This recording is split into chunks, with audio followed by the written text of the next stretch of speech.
देखो, हिंदी के पेपर में तुमने क्या किया, वो काले मेघा पानी दे का जो प्रश्न है उसके अंदर पूछा गया है कि लेखक ने क्या संदेश व्यक्त किया है। तुम उसमें उस चैप्टर की कहानी क्यों लिख रहे हो? संदेश लिखो कि कितना भी साइंस विज्ञान और प्रौद्योगिकी का विकास हो जाए, लेकिन फिर भी जो है ना, अंधविश्वास और लौकिक कर्मकांड का महत्व हमेशा रहता है। और कभी कभी तो इतना होता है कि उनका प्रभाव जो है विज्ञान और प्रौद्योगिकी के ऊपर इतना हावी हो जाता है कि वो कमज़ोर पड़ जाते हैं, विज्ञान और प्रौद्योगिकी, और कर्मकांड और अंधविश्वास उनके ऊपर हावी हो जाते हैं।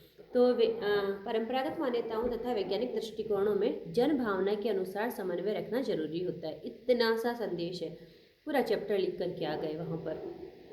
काले मेघा पानी दे संस्मरण में लेखक ने जीजी का क्या चरित्र चित्रण किया, तो तुम्हें इसमें जीजी की विशेषताएं बतानी थी। तो जीजी एक तो बहुत ज़्यादा स्नेहशील थी, बहुत ज़्यादा प्यार करती थी लेखक को। जितने भी कर्मकांड पूजा अनुष्ठान करती थी उनमें सब में लेखक को कहती थी कि आप खुद करो।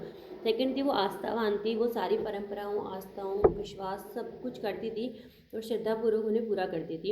एक तर्कशील थी, जीजी के पास हर एक बात का जवाब होता था। कोई भी जब बात पे उसने अपना मत लिख दिया, बोल दिया, तो फिर वो उसका कोई काट नहीं कर सकता था। सब उसके आगे अपने आप को असहाय महसूस करते थे ना। उसके विचारों में बहुत तार्किकता थी। एक हिंदी लिटरेचर के अंदर है तुम्हारा सरोज का।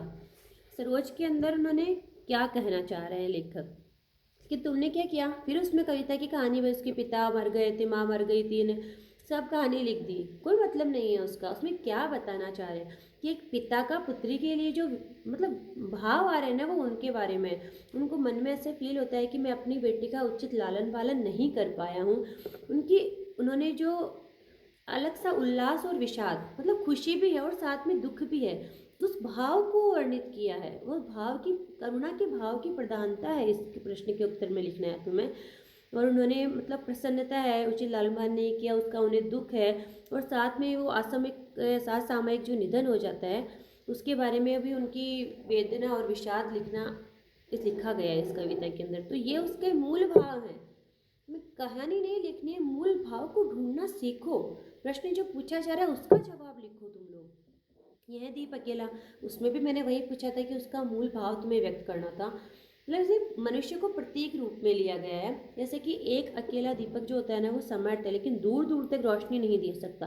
लेकिन जब दीपों की कतार बना दी जाती है तो फिर क्या होता है, वहाँ पर वो दूर तक रोशनी दे सकते हैं। तो वैसे ही हमारे अंदर होता है कि हमें सार्थकता हमारी तब है जब हम समाज से जुड़े रहेंगे। और इसे कविता के माध्यम से कवि यही कहते हैं कि एक साथ मिलकर के हमें समाज के अंदर कुछ अच्छा करना चाहिए। वह व्यक्ति तभी समर्थ है जब स्वतंत्र है और अपने आप में स्नेह और करुणा लिए हुए होता है। तो ऐसे उत्तर लिखा करो, कुछ भी मत लिख करके आया करो प्लीज़।